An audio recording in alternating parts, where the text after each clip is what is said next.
In October 2003, a Chinese astronaut floated alone in space and heard knocking, not from inside the spacecraft, from outside, where nothing exists, where sound is impossible. And yet, the knocking came again. It returned on different missions, with different crews, but always the same sound. Imagine floating 250 miles above Earth, surrounded by the silence of the universe, and hearing someone or something tap on your window. NASA has classified logs. China won't explain. And some astronauts who came back never spoke about it again. Because there's something out there. Something that moves in the shadows. Something that watches. By the end of this story, you'll understand why astronauts fear the darkness beyond our world. These aren't stories. They're real encounters, written in official reports. Welcome to the strangest and most terrifying things astronauts have ever seen in space. Space isn't what we think it is. There's no air, no sound, no echo, just a vacuum of silence. The quiet up there isn't peaceful. It's the kind of silence that presses against your skull. Astronauts call it the loudest quiet you'll ever feel. Your own heartbeat becomes thunder. Your breath sounds like a storm inside your helmet. In space, sound can't exist. Even if you scream, no one will ever hear it. You're floating in a silent tomb, 250 miles above the world. Imagine being locked in a soundproof room, falling through infinite darkness, and being alone there for months.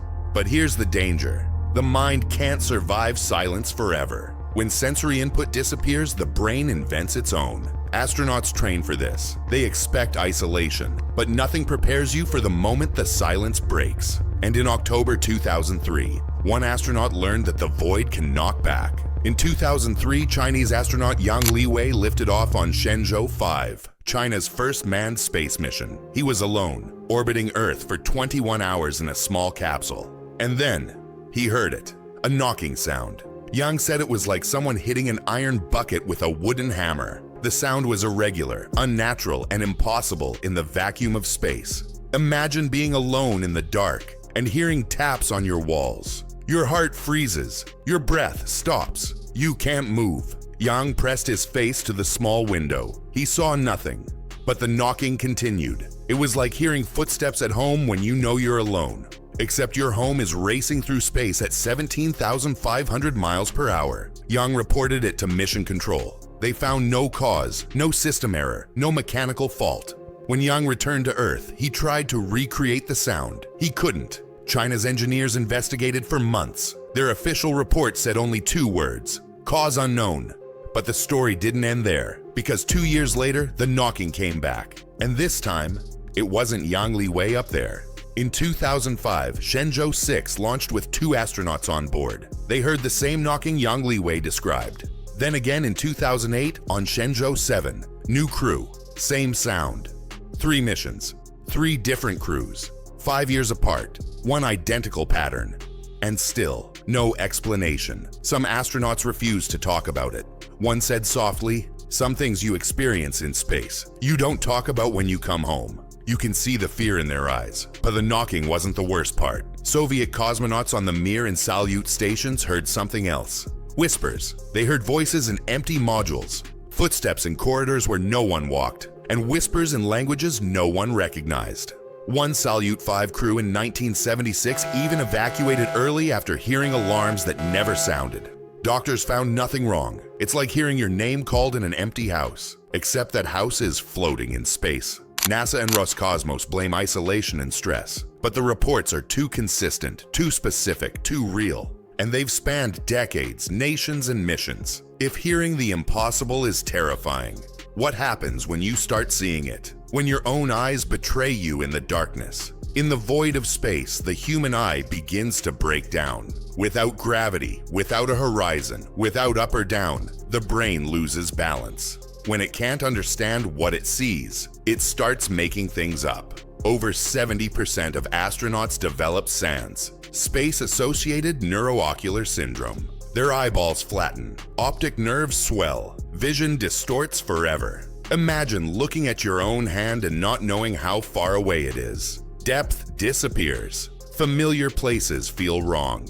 Then come the inversion illusions. The ceiling becomes the floor. They vomit from confusion, trapped in a world where up doesn't exist. It's like walking into your bedroom in the dark, but nothing feels right. Some wake up and don't recognize their own station. One said, "It felt like the ISS had been replaced by something that only looked like it."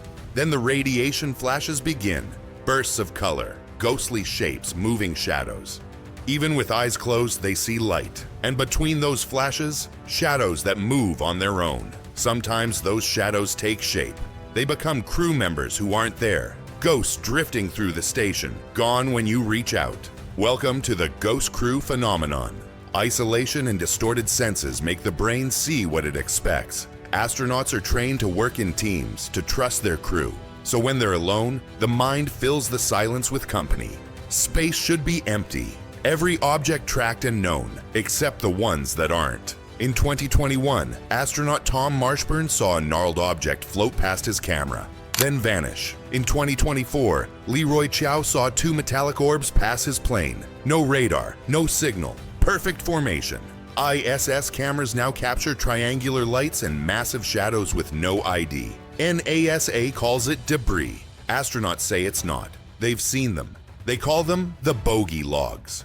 For decades, NASA has kept classified records of unknown objects near its missions. They call them bogeys.